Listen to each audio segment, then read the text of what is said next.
hidup kami yang terlalu terbatas di hadapan Tuhan, sehingga kami tidak mengerti rencana Tuhan. Kami tidak mengerti apa yang Tuhan inginkan. Bahkan ketika kami hidup di tengah-tengah bangsa Indonesia, kami sungguh tidak mengerti mengapa Tuhan mengutus kami di tengah-tengah bangsa seperti ini. Kami sungguh tidak mengerti betapa banyak berkat yang Tuhan sudah berikan kepada bangsa ini. Dan kami sungguh bersyukur karena Tuhan masih memimpin, menyertai jalan kehidupan bangsa ini. Di tengah segala hal yang terjadi, kami melihat penyertaan Tuhan begitu besar. Karena itu Tuhan, kami mau datang di hadirat Tuhan. Sungguh-sungguh Tuhan, pakailah kami sebagai orang-orang Kristen di tengah-tengah bangsa ini. Tuhan yang pimpin dan sertai kami ketika kami akan merenungkan firman-Mu. Berkatilah kami Tuhan. Terima kasih Tuhan, terpujilah nama-Mu. Di dalam nama Tuhan Yesus Kristus kami berdoa. Amin. Selamat sore teman-teman sekalian. Kita bersyukur kepada Tuhan karena Tuhan masih memimpin dan menyertai gereja kita. Kemarin sudah diadakan kebaktian ucapan syukur untuk pertama kalinya dimulai pembangunan dari gereja GRI Bandung. Dan kita terus berharap Tuhan memimpin dan menyertai pembangunan bisa berjalan dengan baik. Dan ini kita doakan terus untuk kemuliaan Tuhan, bukan untuk diri kita sendiri. Maka itu teman-teman sekalian, kita bersyukur dan ingatlah akan pokok doa ini terus di dalam kehidupan kita, di dalam keseharian kita. Dan pada kesempatan kali ini bertepatan juga dengan bulan Juni ya saudara sekalian. Bulan Juni ini banyak sekali orang-orang besar dari negara kita, dari bangsa kita lahir.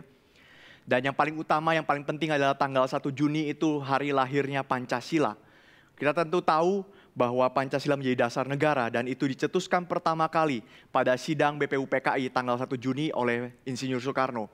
Dan juga saudara sekalian, orang yang mencetuskannya yaitu Presiden Soekarno lahir di bulan Juni. Tanggal 6 Juni Presiden Soekarno lahir, Presiden Soekarno tanggal 8 Juni, Presiden B.J. Habibie 21 Juni, dan Presiden Soekarno meninggal di tanggal sekitar 20-an Juni juga. Maka bulan Juni adalah bulan yang penting bagi bangsa kita. Dan pada kesempatan kali ini kita akan sama-sama belajar mengenai apa itu minoritas. Judul yang saya ambil adalah berhenti untuk menjadi minoritas. Karena ini adalah problema besar orang Kristen sepanjang sejarah negara ini. Dari dulu sampai sekarang orang Kristen berpikir bahwa kita adalah orang-orang minoritas. Karena secara jumlah kita sangat jauh sekali.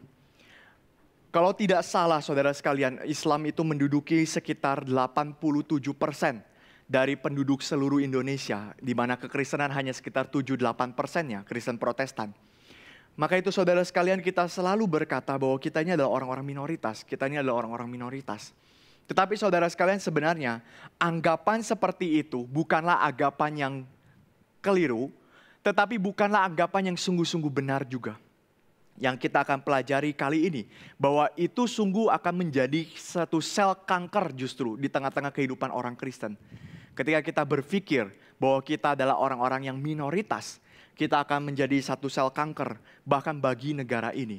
Nah saudara, untuk membedah lebih lanjut, khususnya kita akan membahas lebih lanjut tentang permasalahan yang akan dibahas mengenai minoritas ini. Saya ingin mengajak kita semua untuk menganalisa negara kita. Kenapa bisa terjadi mayoritas dan minoritas? Kenapa bisa kita berpikir tentang hal ini? Saudara, tentu ini tidak terlepas dari konteks dari negara kita. Dan kalau kita melihat di dalam negara kita, saya pakai istilah negara ini sebenarnya sudah tanda petik ya saudara, terpecah secara geografis, latar belakang dan politis. Sejak dahulu kala, sejak zaman kerajaan-kerajaan dulu, bahkan sebelum itu pun saudara sekalian, negara ini sudah terpecah tanda petik secara hal itu, secara geografis, latar belakang dan kepentingan politik. Saudara, secara geografis apa maksudnya? Kita melihat bahwa negara kita ini diisi oleh 17.500 lebih pulau. Dan lebih dari 9.000 pulau itu belum ditempati, belum diidentifikasi. Maka saudara sekalian, negara kita ini adalah negara yang begitu besar di dalam hal kepulauan. Dan bibir pantai atau garis pantai dari pulau-pulau di negara kita pun menduduki 25% pantai seluruh dunia. Itu sebab saudara sekalian, di dalam negara yang begitu panjang, luasnya itu sepanjang 9.800.000 kilometer persegi kurang lebih. Ini menjadikan Indonesia menjadi negara kepulauan terbesar di dunia. Oleh sebab itu dinamakan Indonesia yang diambil dari kata pulau-pulau. Ya saudara, Indonesia itu diambil dari kata pulau-pulau. Maka negara kita memiliki banyak sekali pulau-pulau, terpecah dengan berbagai macam pulau-pulau. Selain itu saudara sekalian, di dalam hal latar belakang, Indonesia memiliki 500 lebih suku, budaya, dan bahasa yang berbeda-beda. Tentu kita tidak bisa mengatakan bahwa Indonesia adalah negara dengan suku terbanyak di dunia, tidak. Karena menurut riset yang baru ditemukan beberapa tahun terakhir, negara dengan suku terbanyak itu ditempati peringkat pertamanya oleh Papua Nugini. Ada 700 lebih bahasa suku di Papua Nugini. Tetapi saudara sekalian, Indonesia bukanlah negara yang bisa diremehkan mengenai bahasa suku. Kita punya 500 lebih suku, budaya, bahasa, dan lain-lain sebagainya. Yang menempatkan negara ini menjadi negara dengan etnis terbanyak kedua di dunia setelah Papua Nugini. Dan di sisi agama saudara sekalian, kita melihat Indonesia memiliki puluhan agama yang dianut. Kadang-kadang kita suka berpikir bahwa Indonesia hanya punya 6 agama. Tidak saudara sekalian. Itu adalah 6 agama yang besar yang diakui oleh dunia. Tetapi jangan lupa Indonesia punya agama-agama lokal yang banyak sekali jumlahnya. Bisa belasan bahkan puluhan. Sehingga saudara sekalian, agama-agama lokal itu pun adalah agama-agama yang sebenarnya dilindungi oleh Pancasila. Jadi saudara tidak boleh menghina agama-agama lokal di Indonesia. Karena dari dasar negara kita melindungi mereka. Ketuhanan yang Maha Esa membuka tempat bagi agama yang begitu banyak. Bahkan Soekarno sendiri mengatakan, bahkan mungkin ateisme pun bisa masuk ketika mereka menempatkan ateis itu sebagai Tuhannya mereka. Intinya dari sila pertama adalah seluruh rakyat Indonesia, masyarakat Indonesia bertuhan. Tidak ada orang yang tidak bertuhan. Semua orang bertuhan dan agama apapun masuk di dalam hal itu. Maka saudara sekalian, kita punya puluhan agama di tengah-tengah negara kita. Dan di dalam kepentingan penjajah pun saudara sekalian, banyak sekali kebijakan-kebijakan Belanda di setiap daerah di Indonesia yang berbeda-beda dan menghasilkan kasta di dalam masyarakat. Saudara sekalian, kasta-kasta apa saja yang dibuat? Ini beberapa kasta, salah satunya adalah kasta mengenai orang Islam, orang Muslim, dan orang non-Muslim. Ini pemisahan sudah dilakukan sejak zaman Belanda. Bukan baru terjadi sekarang-sekarang. Tapi sudah sejak zaman Belanda. Biasanya orang-orang Indonesia mengidentifikasi sebagai orang Islam, sebagai orang Muslim. Karena pernah ada suatu waktu di mana Islam menjadi simbol persatuan negara Indonesia. Ketika bicara soal Islam ini bicara soal nasionalisme. Itu sebab saudara sekalian banyak partai-partai yang memberikan kata Islam di depannya. Karena apa? Yang pertama memang belum ditemukan kata Indonesia, maksudnya belum dipopulerkan kata itu. Dan kata Islam di sini sebenarnya dimengerti saat itu sebagai lambang persatuan. Rakyat Indonesia mayoritas penduduknya adalah memeluk agama Islam. Dan orang-orang yang tidak memeluk agama Islam atau non-Islam itu dipisahkan oleh Belanda. Itu hal yang pertama saudara sekalian. Dan selain itu juga orang-orang Belanda memisahkan antara bangsawan dengan pribumi. Mereka menyebutnya sebagai inlander. Inlander itu adalah orang-orang pribumi, orang-orang lokal asli.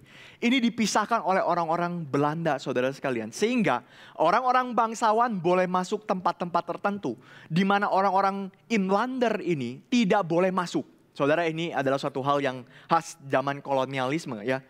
Dan yang berikutnya saudara, pria dan wanita pun dipisahkan. Banyak orang-orang dari orang-orang Indonesia yang bersekolah, mereka adalah orang-orang, ya tentu saja mereka adalah pria-pria yang bersekolah. Soekarno masuk ke sekolah Belanda waktu itu karena memang dia punya jabatan ningrat saudara dari papanya, maka dia bisa masuk sekolah Belanda.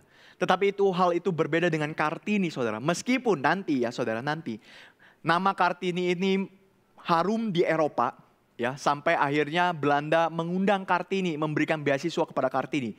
Sayangnya waktu itu Kartini harus menikah dengan orang yang dijodohkan dengan dia, sehingga beasiswa itu tidak diambil oleh Kartini, tetapi diambil oleh seorang bernama Agus Salim. yang mengambil beasiswa itu. Tetapi saudara sekalian, pria dan wanita dipisahkan, dibedakan. Wanita tidak perlu sekolah. Wanita kerjaannya hanya menunggu dipingit oleh pasangannya atau oleh orang yang akan dijodohkan. Dan tidak perlu sekolah dan sebagainya. Ini banyak sekali saudara sekalian, Belanda memecahkan Indonesia menjadi banyak karakter, menjadi banyak kasta, banyak kelas di dalam masyarakat. Sehingga ini menambah kemajemukan negara kita. Sudah berbeda pulau, berbeda kebudayaan, berbeda agama, sekarang juga berbeda kelas sosial, berbeda masyarakat. Dan karena itu saudara sekalian, Indonesia erat kaitannya dengan satu istilah yang disebut sebagai kemajemukan. Negara kita tidak bisa lepas dari kemajemukan. Tentu saja saudara sekalian, kemajemukan bisa menjadi senjata kuat bagi bangsa ini untuk berjalan maju. Tetapi di sisi lain yang ditakutkan oleh para pendiri bangsa kita adalah kemajemukan justru menjadi momok yang menakutkan bila tidak segera dirajut dengan baik. Banyak sekali potensi-potensi perpecahan, keributan, dan konflik di tengah-tengah negara ini. Saudara bisa bayangkan saja ketika saya ambil ilustrasi sedikit dari Yugoslavia. Saat itu Yugoslavia dipimpin oleh seorang bernama Josip Broz Tito. Dan Josip Broz Tito menyatukan 8 atau 9 negara menjadi satu negara disebut Yugoslavia.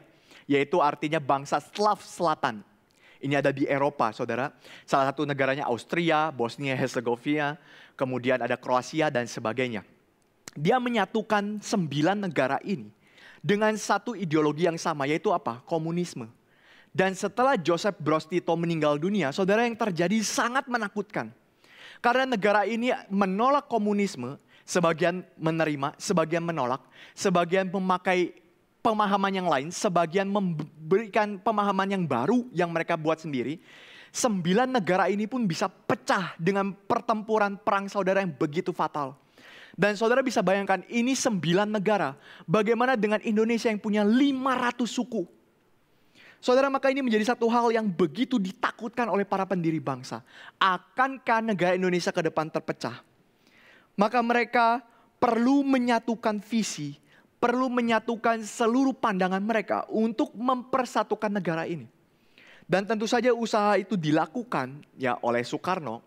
Di dalam pidatonya di tahun 1963, Soekarno berpidato pada Hari Pancasila. Dia mengatakan bahwa dia menggali ke dalam ingatan dia, menggali ke dalam dasar jati diri bangsa Indonesia. Yaitu apa? Ditemukannya 5 sila ini, Pancasila. Dan ditemukannya slogan Bhinneka Tunggal Ika. Ini adalah satu hal yang mengikat bangsa Indonesia untuk berjalan maju. Tetapi saudara sekalian, jangan lupa, Pancasila atau nilai kesatuan persatuan kita tidak berhenti di tanggal 1 Juni 1945. Ini yang kadang-kadang dilupakan oleh kita sebagai pemuda Indonesia. Kita kadang berpikir bahwa persatuan itu sudah terjadi kapan? Waktu kemerdekaan. Waktu sidang BPUPKI itu. Waktu Soekarno mencetuskan Pancasila. Tetapi sekarang, saudara sekalian, kita lupa bahwa nilai itu harus terus kita rajut. Karena Soekarno mengatakan juga, saudara sekalian, bahwa Pancasila bukanlah satu hal yang statis, yang diam. Tapi Pancasila harus bersifat dinamis, harus terus bergerak maju. Bergerak maju bagaimana? Mengikuti zaman. Saudara dan saya, kita harus merenungkan tentang nilai-nilai Pancasila ini. Dan kenapa kita harus melakukan itu? Karena masalah kemajemukan ini terus ada. Di zaman bapak-bapak pendiri dulu dengan di zaman kita sekarang, kemajemukan ini terus ada. Dan karena itu kita terus merajut, perlu terus merajut nilai persatuan dan kesatuan. Karena ini merupakan satu pergumulan di tengah-tengah negara kita. Dan tentu saja saudara sekalian, ketika kita bicara tentang kemajemukan, maka akan muncul satu efek samping yang jelas, yaitu adalah polarisasi mayoritas dan minoritas. Apa artinya ini saudara sekalian? Polarisasi itu artinya pengkutupan antara mayoritas dengan minoritas. Ada suku yang lebih besar daripada suku yang lain yang lebih kecil. Ada agama yang lebih besar dari agama lain yang lebih kecil. Ada status sosial lebih besar, lebih penting daripada status sosial lain yang lebih kecil. Ini akan selalu terjadi. Dan saudara, polarisasi ini akan membentuk satu benteng yang menjadi konflik sosial jika tidak diselesaikan dengan baik.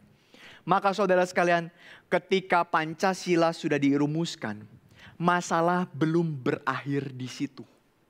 Pancasila sudah menjadi modal persatuan kita, tetapi kita tetap harus mengerjakannya di dalam kehidupan sebagai bangsa Indonesia. Itu sebab saudara sekalian, karena begitu banyaknya kemajemukan ini, seorang Israel ya dari orang Israel mengatakan, Reuven Kahane, dia mengatakan satu kalimat bahwa masyarakat Indonesia adalah masyarakat yang mixed but not combined. Mixed but not combined. Kenapa? Kita terus dihantui oleh potensi disintegrasi. Potensi terpecah-pecah. Itu terus menghantui kita. Itu terus menekan kita, mendesak kita. Dan tentu ini harus kita jaga. Persatuan dan kesatuan harus kita jaga. Termasuk seluruh pihak. Termasuk gereja. Termasuk orang Kristen. Kita tidak bisa menyuruh orang lain untuk menjaga itu. Inilah bagian dari kita juga. Namun saudara sekalian, pertanyaan yang ingin saya tanyakan kepada kita adalah, apakah selama ini gereja telah membantu menjahit nilai persatuan dan kesatuan ini? Apakah gereja selama ini sudah membantu menjahit, menyatukan, dan membantu mempertahankan nilai persatuan dan kesatuan ini? Saudara sekalian, sayang sekali jawabannya tidak. Jawabannya tidak. Kenapa tidak? Karena gereja justru terlibat membuat jurang polarisasi ini semakin besar. Yang dilakukan oleh orang Kristen bukan merekatkan bangsa, tetapi semakin membuat polarisasi ini semakin besar. Saudara, tentu saja kita akan berpikir, ya tentu pasti terjadi polarisasi, itu adalah hal yang wajar. Karena memang jumlah kita lebih kecil dari jumlah mereka. Orang Kristen lebih kecil dari orang dari agama lain. Suku-suku, misalkan suku Jawa, ya suku Jawa lebih besar ya. Tapi suku Batak misalkan atau suku yang lain, saudara bisa berkata dari suku manapun. Mengatakan suku lain lebih besar dari saya. Saudara, ini minoritas, mayoritas ini bisa diaplikasikan dalam segala sisi di dalam bangsa Indonesia. Kita mengatakan bahwa ya tentu saja mereka lebih banyak, pasti kita minoritas. Gak mungkin enggak kok. Tapi saudara sekalian, seorang bernama Emmanuel Singgih, dia mengatakan masalah besarnya minoritas mayoritas ini bukan pada kuantitas. Saudara, masalah besarnya bukan pada jumlah, bukan. Tetapi apa? Masalah paling besarnya ada pada kualitas. Ini masalah mental. Ini masalah mental orang Kristen.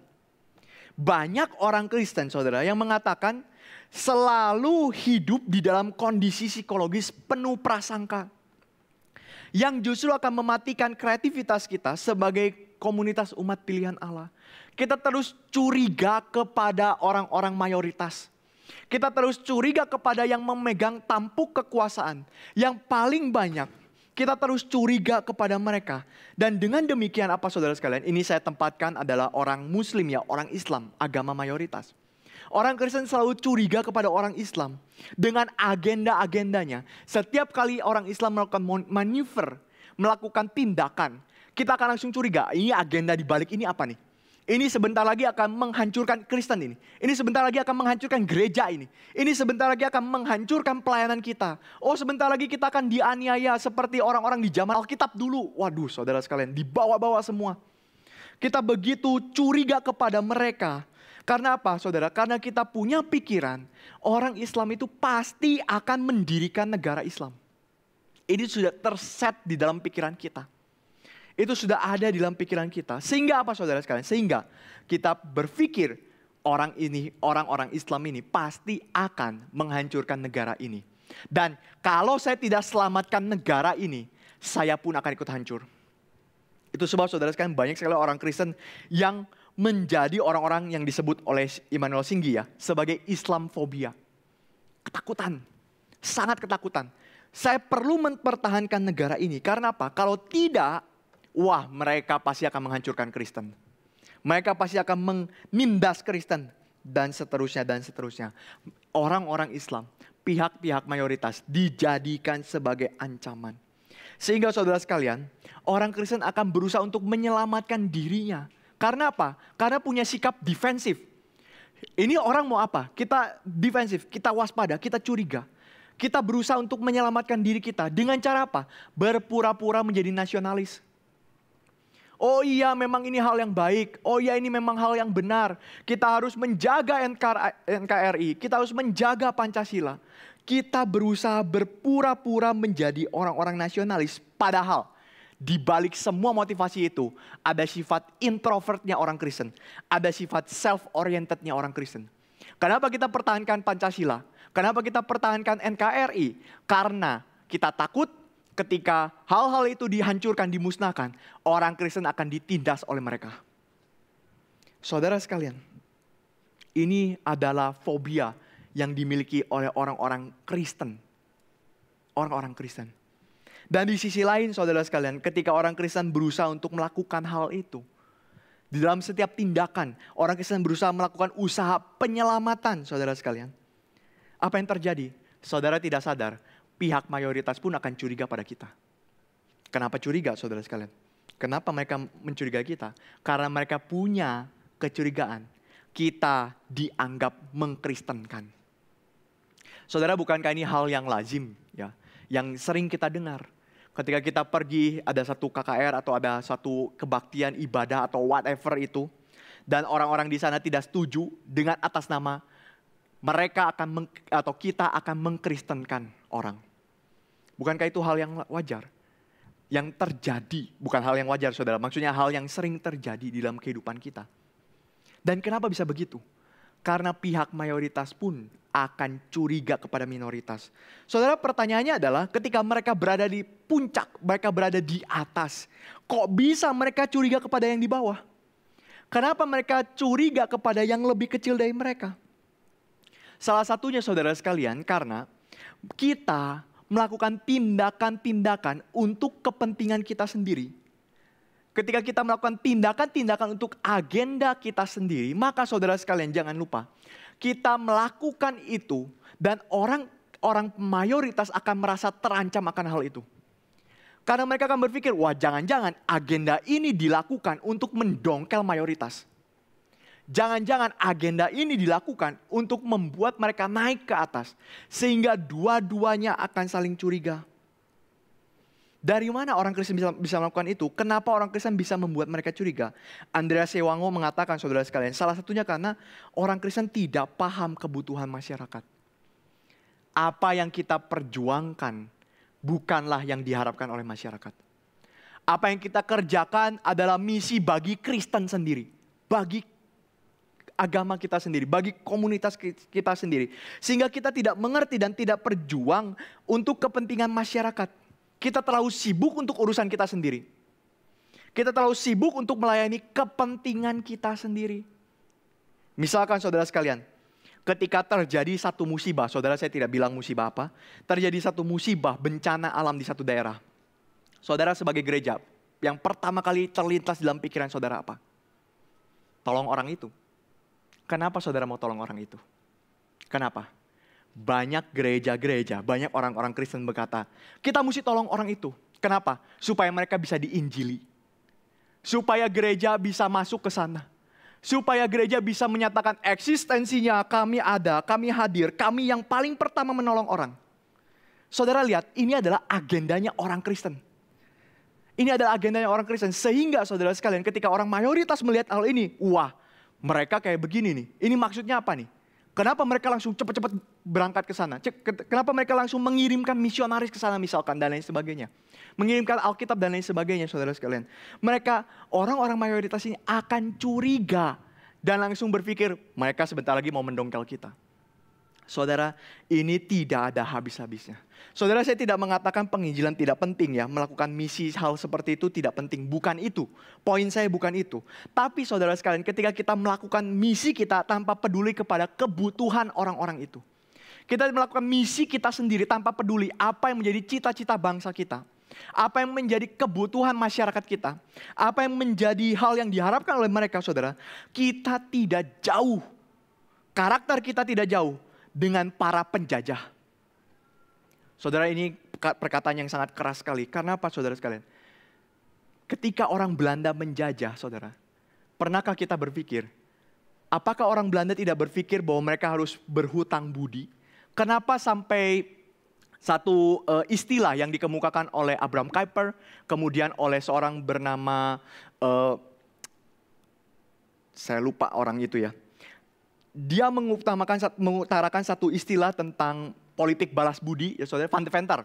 Van Deventer mengutarakan satu istilah politik balas budi. Kenapa ini adalah satu hal yang sangat sulit ditemukan oleh Belanda? Karena selama mereka menjajah, saudara sekalian perhatikan, mereka selalu pikir mereka sudah berbalas budi kepada orang Indonesia. Apa balas budinya? Mereka mengatakan gini, ketika kita menjajah Indonesia, Indonesia memberikan kita harta, memberikan kita segala yang kita perlukan, dan kita memberikan mereka surga. Kita kasih Injil ke mereka, supaya mereka masuk ke surga. Saudara lihat, bukankah itu yang orang Kristen sekarang lakukan? Orang sedang kesulitan, oke, kita kasih surga kepada mereka, tanda petik saudara. Kita kasih surga, kita kasih Injil kepada mereka, tanda petik saudara sekalian. Maka ini adalah satu hal yang doesn't work, saudara sekalian. Doesn't work. Saudara bisa lihat kenapa Belanda begitu banyak pemberontakan muncul melawan Belanda. Bukan karena pemerintahan Belanda tidak becus, bukan saudara sekalian. Karena mereka melakukan agenda politik mereka sendiri. Karena mereka melakukan apa yang against orang-orang Indonesia. Itu sebab saudara sekalian Abraham Kuyper menuliskan buku Our Program. Dia mengatakan Indonesia ini adalah anak kita. Jangan kita menghancurkan mereka. Tapi kita harus membangkitkan mereka menjadi anak yang siap dewasa. Itu perkataan dari Abraham Kuyper. Itu sebab saudara sekalian, Eka Dharma Putra mengatakan, semakin lama kita akan semakin reaktif. Kita akan semakin defensif kepada orang-orang. Karena apa? Pusat perhatian kita menjadi bagaimana mempertahankan eksistensi kita. Gimana nih orang Kristen bisa eksis di negara ini? Gimana nih orang Kristen bisa menjalankan kepentingan kita di negara ini? Dan lebih berbahaya lagi saudara sekalian, bagaimana mempertahankan status quo rezim politik lama, di mana kita merasa diri kita lebih aman dan dilindungi. Saudara, waktu pemilu kita pilih presiden kita Jokowi. Ya bagi saudara yang memilih, bagi saudara yang tidak memilih, ya saudara bisa aplikasikan juga kepada presiden yang saudara pilih. Prabowo Subianto misalkan. Kenapa saudara pilih presiden itu? Apa alasannya saudara pilih presiden itu? Apakah karena orang ini menjaga kedaulatan orang Kristen di Indonesia? Saudara, banyak orang memilih presiden karena itu. Saya pilih Jokowi kenapa? Misalkan ya saudara, saya pilih Jokowi kenapa? Karena dia mementingkan gereja Tuhan. Izin gereja jadi gampang di bawah Jokowi. Misalkan saudara sekalian ya, misalkan. Maka saudara sekali lagi, segala tindakan kita bergantung kepada apa? Agenda kita. Kita pengennya apa? Tapi kita tidak peduli dengan orang-orang di Indonesia ini. Dan karena itu saudara sekalian, karena kita dikuasai dengan perasaan seperti ini, sehingga kita menjebak diri kita dengan sikap sektarian, dengan sikap polarisasi itu, yang justru ini akan menghancurkan baik kekristenan sendiri maupun negara kita, maupun bangsa kita. Jadi saudara sekalian, jika kita berjuang untuk diri kita sendiri, pihak-pihak lain akan mencurigai pelayanan kita. Pihak-pihak lain akan mencurigai pekerjaan kita. Yang kedua saudara sekalian, bukan saja mencurigai, sikap seperti ini juga membuat ketidakjelasan posisi politik orang Kristen di negara ini. Kita nggak jelas saudara, posisi kita di mana. Kenapa bisa tidak jelas? Karena begini saudara sekalian, di saat Pancasila sebagai dasar negara mendorong setiap komponen bangsa untuk berbagian membangun negara. Saudara, Pancasila itu merekatkan seluruh komponen untuk aktif terlibat berdialog di dalam satu kesatuan utuh negara, yaitu Indonesia. Di saat Pancasila menghadirkan hal itu, orang Kristen ini ada di mana? Orang Kristen bukan tujuannya ke sana. Orang Kristen tujuannya apa? Saya ini penting loh. Ayo kita diskusi bagaimana tentang keadilan di Indonesia. Tahu nggak? Saya ini penting loh. Saya ini penting. Kamu mesti dengar Kristen ya. Kristen ini penting. Kristen ini sampai ke surga dan lain sebagainya, saudara sekalian. Kristen ini penting. Akhirnya apa, saudara? Akhirnya adalah orang-orang lain akan bingung. Loh, kita lagi ngomong keadilan, kok kamu ngomong Kristen penting? Maksudnya apa?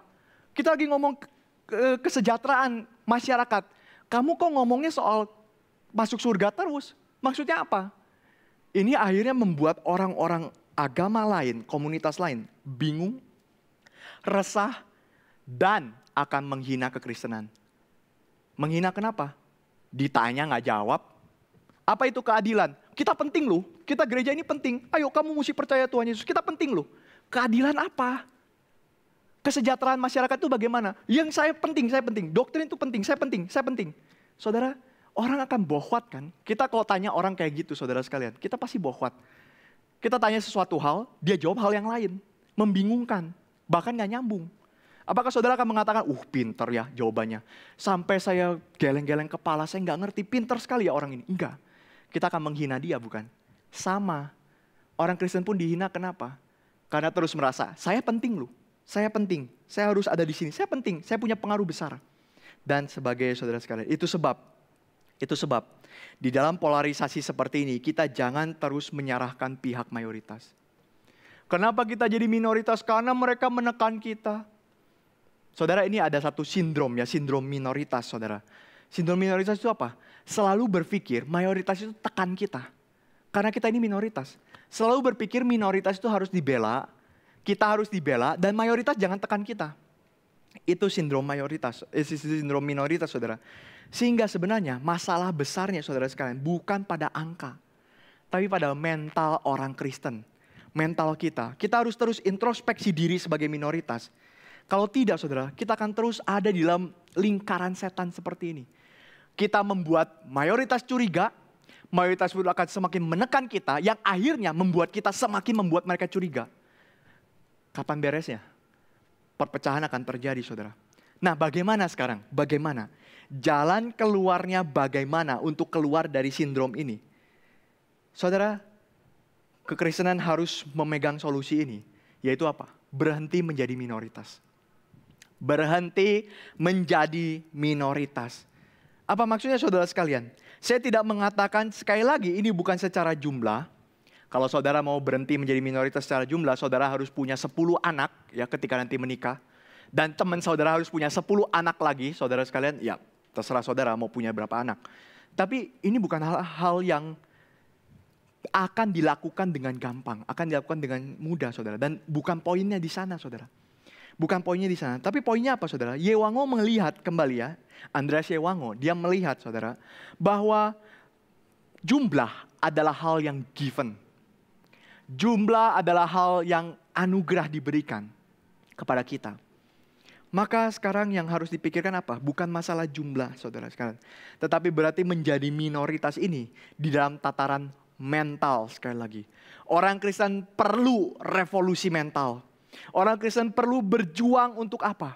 Membuka diri dan mulai berdialog dengan sesama anggota bangsa. Agar saudara sekalian, agar tidak terjadi kecurigaan satu sama lain.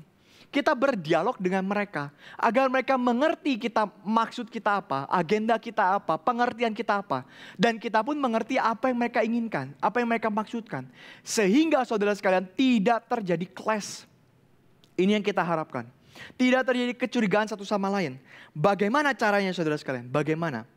Nah ini ada seorang bernama Eka Dharma Putra, dia mengatakan, paling sedikit ada 2 hal yang harus kita perhatikan secara bersama-sama. Yang pertama saudara sekalian, cara kita untuk memulai dialog adalah, pertama kesempatan untuk memperbarui diri secara mendasar. Kita sendiri harus memperbarui diri kita. Yang kedua saudara sekalian, kita berdialog dengan cara apa? Kita secara aktif dan kreatif berbagian di dalam kehidupan masyarakat, bangsa dan negara. 2 hal ini. Berbenah diri dan berbagian di dalam kehidupan bangsa dan negara kita. Kita akan bahas satu persatu. Yang pertama saudara sekalian tentang memperbarui diri. Saya mengutip dari tulisan seorang bernama TB Simatupang. Seorang jenderal punawirawan yang akhirnya berkecimpung di gereja. Dia salah satu pencetus DGI, Dewan Gereja-Gereja Indonesia. Waktu di zaman tahun 80-an. Dan dia mengatakan saudara sekalian, agar kita memiliki kehadiran yang penting, yang bermakna di tengah-tengah bangsa ini. Bukan dengan teriak-teriak keluar. Saudara, orang Kristen teriak-teriak keluar tidak ada gunanya selain kita akan mengancam orang dari orang lain. Dari pihak yang lain. Kita akan mengancam mereka, membuat mereka risih. Maka bagaimana caranya kita membuat kondisi kita, keadaan kita menjadi bermakna? Caranya adalah salah satunya memiliki doktrin yang tepat. Saudara sekali lagi, doktrin bukan hanya bicara tentang pergumulan kita dengan Tuhan, pengenalan kita dengan Tuhan. Tentu betul itu adalah hal yang paling utama, mengenal Tuhan dengan doktrin. Tapi saudara, kacaunya doktrin kekristenan akan menghancurkan relasi kita juga dengan orang lain. Akan menghancurkan bangsa kita. Ini tidak disadari oleh banyak gereja Tuhan. Mereka pikir doktrin bisa suka hati mereka, yang penting mereka senang. Tapi mereka tidak berpikir bahwa ketika doktrin mereka hancur, doktrin mereka rusak, mereka pun akan menghancurkan bangsa ini. Mereka tidak pikir itu, saudara sekalian.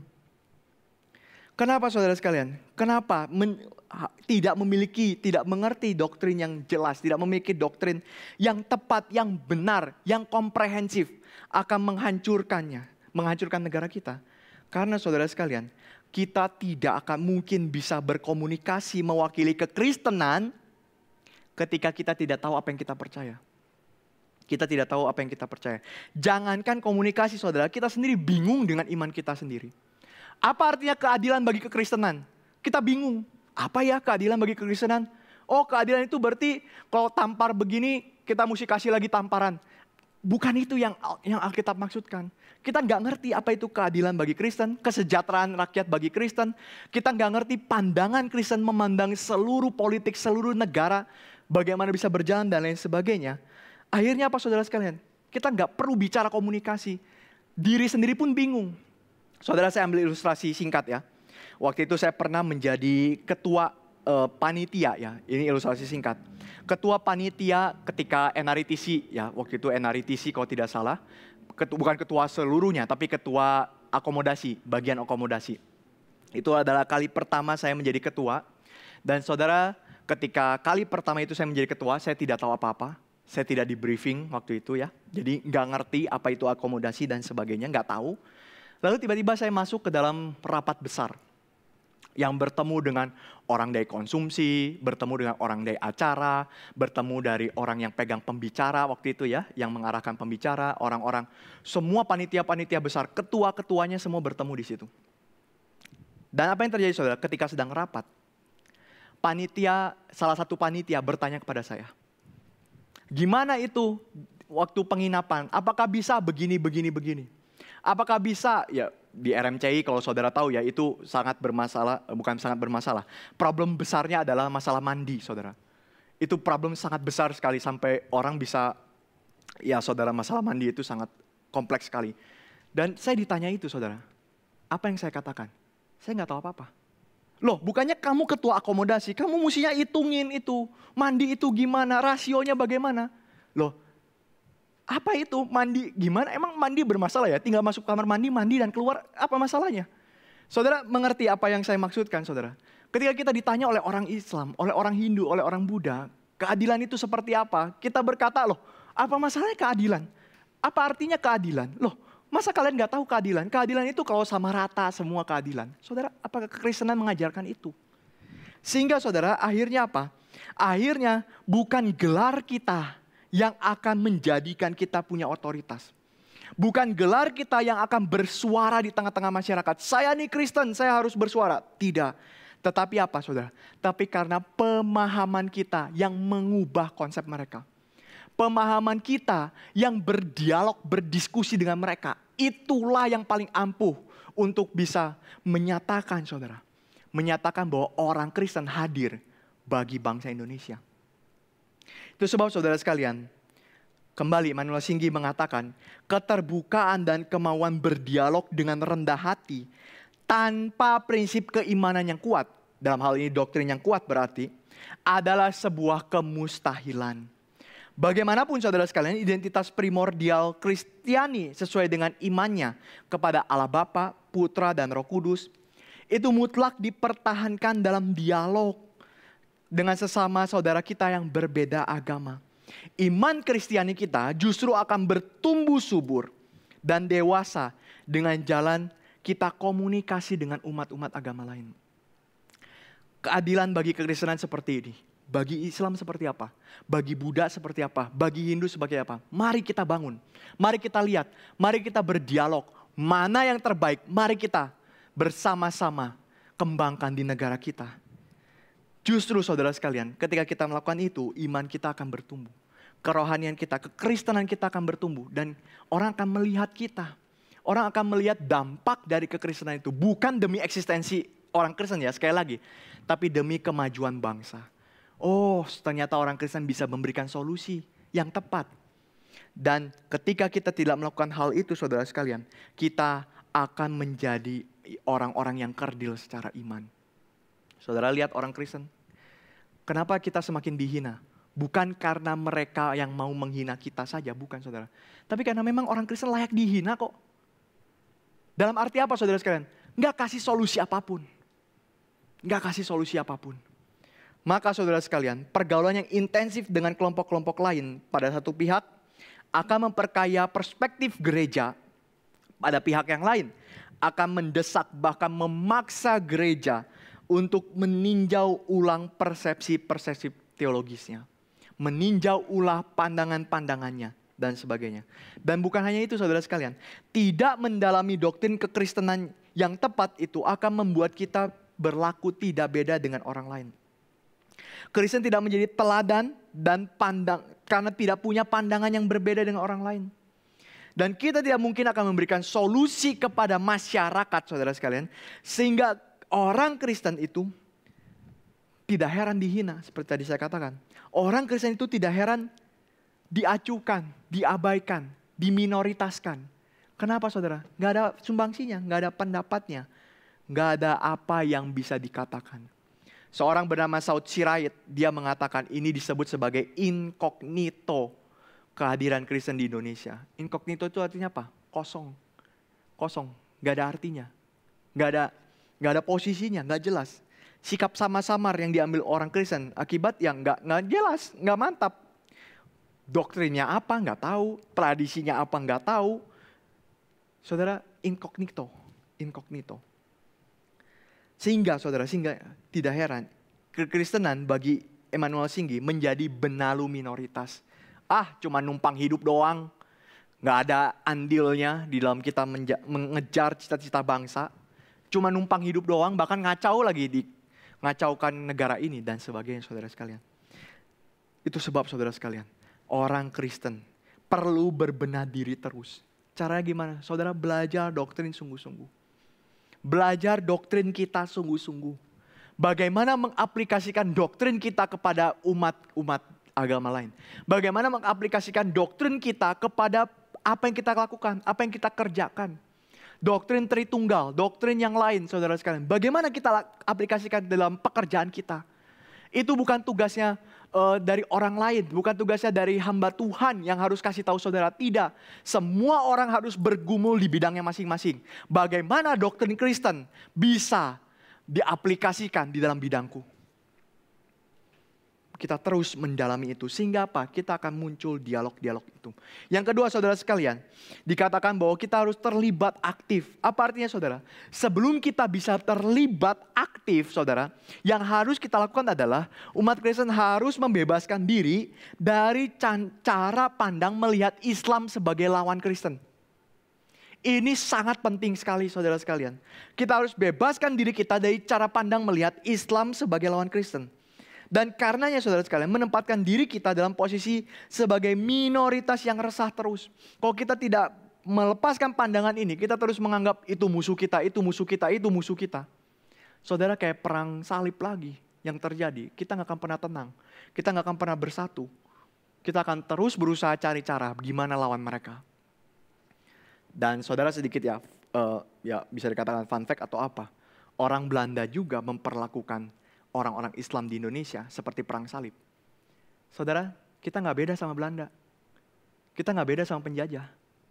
Kita perlakukan seperti exactly apa yang mereka lakukan. Perang salib. Maka gak heran saudara sekalian, Indonesia sudah bertahun-tahun merdeka. Ini gak berubah. Tetap saja Kristen dan Islam berseteru. Ini gak berubah saudara sekalian. Dan pandangan minoritas-mayoritas itu tetap ada menjadi penghalang kita. Frans Magnisuseno saudara pernah mengatakan bahwa pemecahan ini ya kembali akan memunculkan satu sindrom minoritas tadi. Bagaimana minoritas terus berupaya untuk naik ke atas. Minoritas terus berupaya untuk berperang.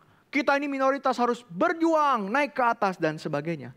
Sementara mayoritas di atas berusaha mengokohkan posisi dengan cara apa? Gencet yang di bawah. Yang di bawah pengen naik. Yang di atas pengen gencet yang di bawah supaya dia tetap di atas. Saudara, ini tidak akan pernah berakhir. Dan tidak pernah ada kesatuan di dalam hal ini. Maka Eka Dharma Putra memberikan solusi. Solusinya apa? Dua-duanya harus nahan diri. Kita sebagai orang Kristen, kita harus tahan diri kita. Mereka sebagai orang Islam, mereka harus tahan diri mereka. Orang Buddha, orang Hindu, agama lain, apapun itu. Kita harus saling berupaya sekuat-kuatnya menahan diri, bertenggang rasa, peka terhadap perasaan kelompok lain, dan ini dilakukan tanpa mengkhianati pokok-pokok ajaran agama. Saudara, kita bisa bertenggang rasa dengan orang-orang Muslim tanpa mengkhianati doktrin kita. Itu harus terjadi di Indonesia. Kalau itu tidak bisa terjadi di Indonesia, kalau kita tidak bisa melakukan hal itu, kesalahan ada pada kita, saudara. Karena Pancasila membuka besar ruang bagi kita untuk melakukan itu. Pancasila membuka besar ruang bagi kita untuk melakukan itu. Itu yang harus dilakukan oleh orang Kristen. Berubah mindset, berubah cara pikir, berubah pola pikir kita. Kita harus melihat diri kita bagi Eka Dharma Putra. Kita harus melihat diri kita dan bertindak sebagai orang Indonesia. Bukan hanya sebagai orang Kristen. Jangan terus kita melekatkan identitas kita sebagai orang Kristen, orang Kristen. Kenapa begini? Karena saya orang Kristen. Kenapa begitu? Karena saya orang Kristen. Saudara sekalian, bukan itu. Bukan itu. Tapi kenapa kita lakukan ini? Karena saya orang Indonesia, untuk kesejahteraan Indonesia. Beranikah saudara mengatakan hal itu?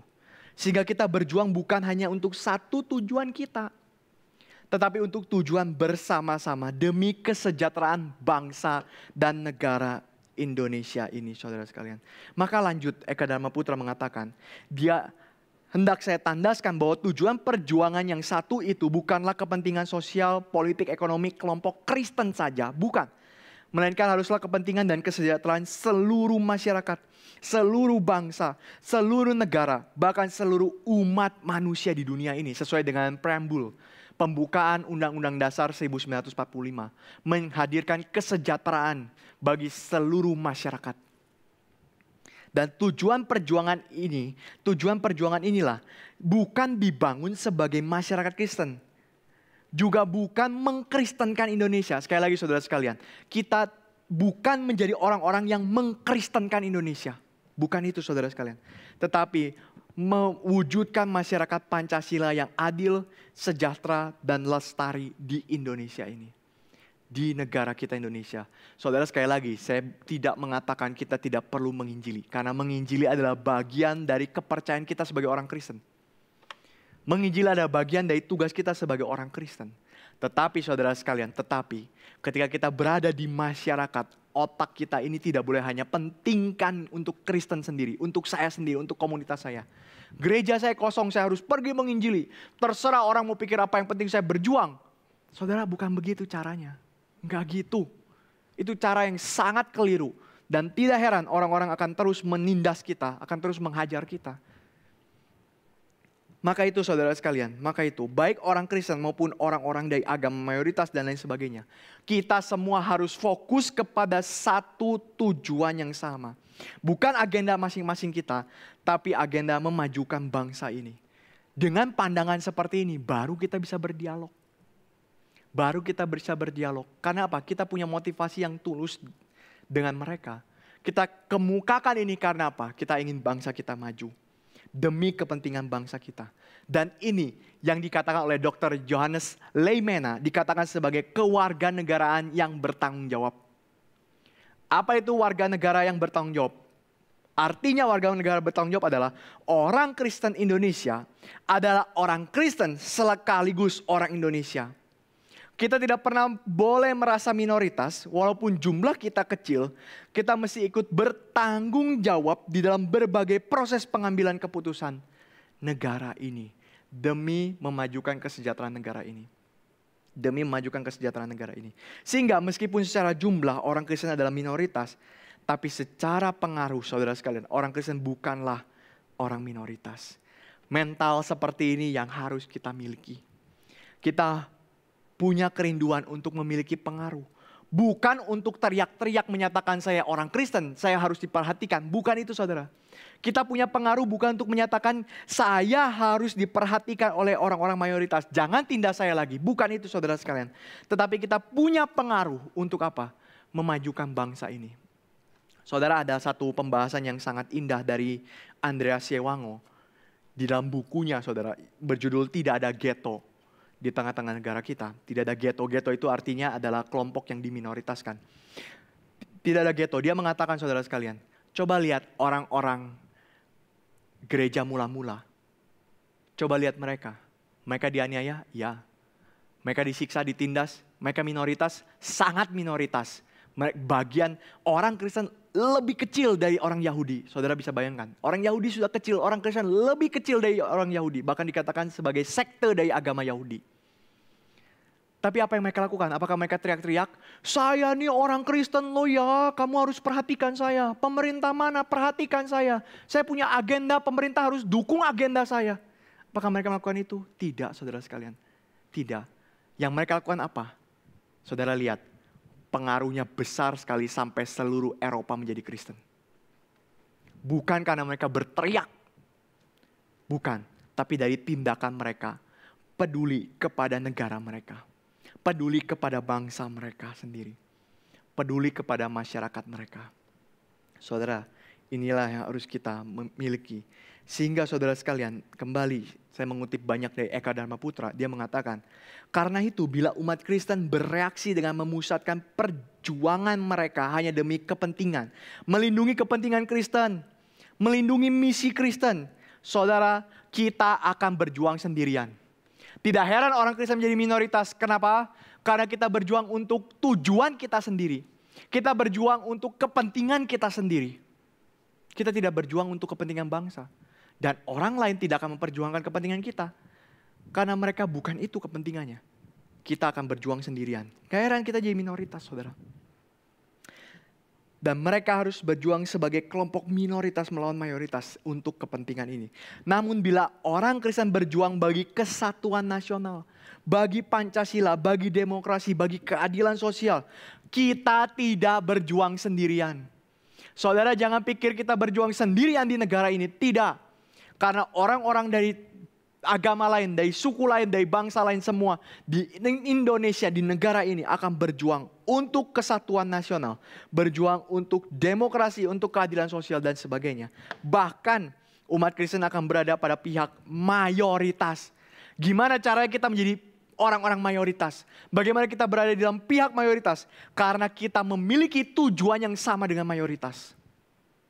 Kita punya arah, visi yang sama dengan orang-orang mayoritas itu. Itu sebab saudara sekalian, kita telah melihat bagaimana minoritas itu bukan bicara secara jumlah sekali lagi. Orang Kristen di gereja mula-mula sangat kecil. Tapi dampak mereka besar. Maka kita bisa mengatakan orang Kristen itu adalah minoritas? Tidak. Mereka justru menjadi yang mayoritas itu. Kenapa mereka bisa menjadi dampak yang begitu besar sekali saudara sekalian? Karena mental mereka. Ini yang tidak dimiliki oleh orang Kristen di Indonesia zaman sekarang. Kita terlalu peduli kepada diri kita sendiri. Terlalu peduli kepada sindrom minoritas. Islamfobia. Dan seterusnya. Akhirnya apa? Kita terus merasa diri terancam. Dan ini semakin mengoyak tali persatuan dan kesatuan bangsa kita. Dan itu adalah hal yang harus kita atasi. Manuel Singgi mengatakan, menjadi minoritas tidaklah selalu harus diartikan sebagai sebuah beban psikologis dan mental yang membunuh kreativitas kita. Yang membunuh kreativitas kita. Yang membunuh niatan kita untuk bersumbangsi di tengah-tengah negara kita. Enggak, saudara sekalian. Jangan pernah kita mengatakan, Kristen mah kecil gak ada apa-apanya, udah biarin aja. Enggak, saudara sekalian, enggak. Mari kita berjuang sama-sama di negara kita. Untuk apa? Bukan untuk orang Kristen. Sekali lagi, bukan untuk orang Kristen. Tetapi untuk memajukan bangsa dan negara kita. Majukan bangsa dan negara kita. Umat Kristen Indonesia, saudara sekalian, mungkin minoritas dalam jumlah. Tapi tidak di dalam sikap mental dan kesungguhan membangun bangsa dan masyarakat kita bersama-sama dengan umat-umat lainnya. Dan kiranya ini menjadi satu hal yang mendorong pemuda-pemuda Kristen. Mari sama-sama kita sebagai pemuda Kristen, mari kita bukan jalankan agenda kita sendiri di tengah-tengah negara ini. Tidak. Mari pentingkan kesejahteraan bangsa kita. Mari pentingkan kesejahteraan tempat di mana kita bekerja. Kesejahteraan tempat di mana kita beraktivitas. Saudara, kita pentingkan itu. Bukan demi orang Kristen dikenal, bukan itu saudara sekalian. Tapi demi negara kita yang maju. Maukah saudara berbagian di dalam hal ini? Maukah saudara mengamini perkataan yang ada di dalam kitab Yeremia yang mengatakan, berdoalah bagi kesejahteraan kota di mana engkau tinggal, karena kesejahteraan itu juga adalah kesejahteraanmu. Saudara, di situ tidak dikatakan berjuanglah bagi kesejahteraan orang-orang Kristen, berjuanglah bagi kesejahteraan orang-orang umat Tuhan. Tidak, saudara. Kota di mana kamu tinggal, ada umat, ada bukan umat, kita perjuangkan kesejahteraannya, karena itu menjadi kesejahteraan kita juga. Saudara, sebagai pemuda Kristen, maukah kita merubah mental kita mulai sekarang? Bukan dengan mental sindrom minoritas, bukan dengan mental Islamfobia, tidak. Tapi dengan mental persatuan dan kesatuan. Kiranya menjadi berkat bagi kita semua. Mari kita berdoa. Bapa di surga, kami sungguh bersyukur untuk kesempatan bisa mendalami kebenaran firman-Mu. Kami tahu Tuhan, ada begitu banyak hal kami kurang, kami tidak peka, kami terlalu egois, kami terlalu mementingkan diri kami sendiri. Ampuni kami Tuhan, sebagai orang-orang Kristen. Kami sungguh mau menyenangkan hati Tuhan dan mempermuliakan nama-Mu di tengah-tengah negara ini. Bantulah kami Tuhan, menjadi orang Kristen yang bertanggung jawab, sehingga kami tidak terus berpikir mengenai polarisasi minoritas terus. Tapi apa yang kami pikirkan, yang kami gumulkan, yang kami perjuangkan adalah apa yang menjadi kesejahteraan bagi negara di mana kami tinggal. Tolong kami Tuhan mewujudkan hal itu. Pimpin dan sertai setiap bidang di mana kami bekerja. Biarlah nama-Mu saja yang ditinggikan. Terima kasih Tuhan, terpujilah nama-Mu. Di dalam nama Tuhan Yesus Kristus kami berdoa. Amin.